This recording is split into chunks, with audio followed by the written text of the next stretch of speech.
सीता राम विवाह महोत्सव में तीसरे दिन सुबह में लीला मंडली द्वारा रासलीला का मंचन किया गया।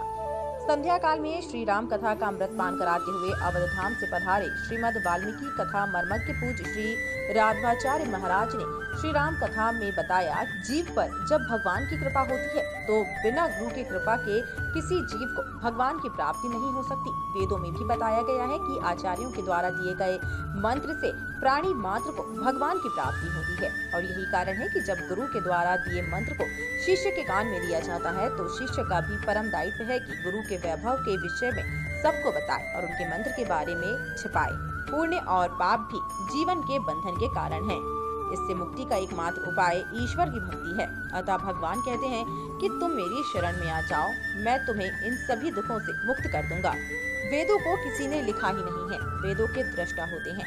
वेदों को ऋषि मुनियों ने देखा है और बाद में ऋषियों ने इसे लिपिबद्ध किया है। सीता राम विवाह महोत्सव में तीसरे दिन सुबह में लीला मंडली द्वारा रासलीला का मंचन किया गया।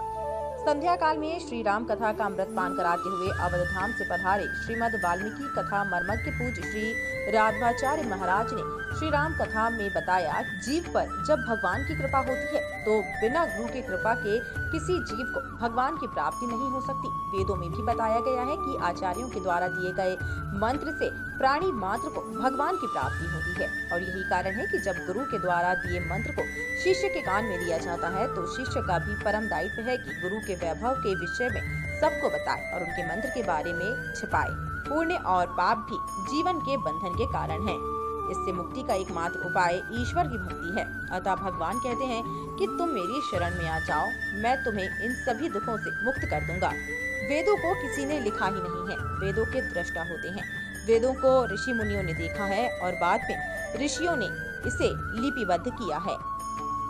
सीता राम विवाह महोत्सव में तीसरे दिन सुबह में लीला मंडली द्वारा रासलीला का मंचन किया गया। संध्या काल में श्री राम कथा का अमृत पान कराते हुए अवध धाम से पधारे श्रीमद वाल्मीकि कथा मर्मज्ञ पूज्य श्री राघवाचार्य महाराज ने श्री राम कथा में बताया, जीव पर जब भगवान की कृपा होती है तो बिना गुरु की कृपा के किसी जीव को भगवान की प्राप्ति नहीं हो सकती। वेदों में भी बताया गया है कि आचार्यों के द्वारा दिए गए मंत्र से प्राणी मात्र को भगवान की प्राप्ति होती है और यही कारण है कि जब गुरु के द्वारा दिए मंत्र को शिष्य के कान में दिया जाता है तो शिष्य का भी परम दायित्व है कि गुरु के वैभव के विषय में सबको बताए और उनके मंत्र के बारे में छिपाए। पुण्य और पाप भी जीवन के बंधन के कारण हैं। इससे मुक्ति का एकमात्र उपाय ईश्वर की भक्ति है। अतः भगवान कहते हैं कि तुम मेरी शरण में आ जाओ, मैं तुम्हें इन सभी दुखों से मुक्त कर दूंगा। वेदों को किसी ने लिखा ही नहीं है, वेदों के दृष्टा होते हैं। वेदों को ऋषि मुनियों ने देखा है और बाद में ऋषियों ने इसे लिपिबद्ध किया है। टाइम 8 बिहार के लिए बक्सर से कपिंद्र किशोर की रिपोर्ट।